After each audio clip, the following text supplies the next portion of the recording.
Кішкентай тас пен құмырсқа. Ол ұшы қиыры көрінбей, көкжиекпен ұстасқан алып теңіздің жағасындағы кішкене ғана тас бөлшегі еді. Балалармен ойнағанды қатты ұнататын. Әсіресе осы кішкентай достары оны теңізге лақтырып ойнаған кезде қалай қуанатынын білсеңдер ғой. Оған күні бойы самсаған күн астында жату оңай еместі әрине. Теңізге шөлп етіп түсумен денесінен әсем бір салқындатып қаптап, жылдамдатып су түбіне шөгеді. Керемет көңіл күйге бөленіп, балық және шаяндармен ойнап, көңіл сергітетін. Бірақ көп ұзамай қайта теңіз жағасы мен балалардың сағына бастайды. Толқындарды көтеріп, қайта жағаға алып шығуын күтуден басқа амалы жоқ болатын. Негізінде оның балалардан басқа жақындары жоқ еді. Мыңдаған жыл бұрын таудан опырылып, ірілі ұсақ достарымен жағаға домалап түскен болатын. Әу баста үлкен тау болып, кейін ұсақталып кішкентай тас бөлшегіне айналғанына қатты ренжитін. Бірақ одан да жаманы, уақыт өткен сайын айналасындағы тастардың да мүжіліп, майдалануы еді. Өзінде де өзгерістер пайда болғанын байқады. Әуелде жұдырықтай қыңыр қисық тас еді, ал қазір бұрыштары домаланып, тегістелген. Бұрынғыдан әлде қайда әдемірек көрінетін болды. Бірақ әйтсе де қуанар емес. Өйткені қатты жүдеп кеткен еді.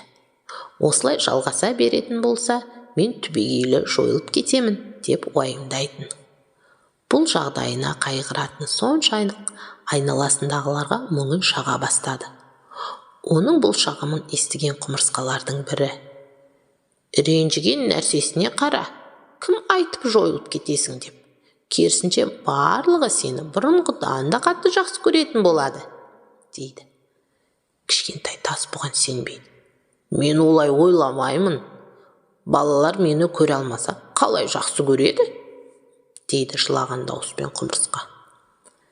«Сені қалай көре алмайды? Әрине көреді. Тек атың ғана өзгереді». «Атың өзгереді деймісің? Кім өзгертеді атымды? Жаңа атым қандай болады?» Кішірейіп, соңында тозаңдай болып майдаланасың. Сенен бұрын өткен достарың сияқты, сенің де атың Топырақ болады. Кейін сені тек балалар ғана емес, барлығы жақсы көретін болады. Өйткені бүкіл жанды заттардың өмір сүруіне көмекші боласың. «Топырақ дейсің бе? Жаман ат емес сияқты.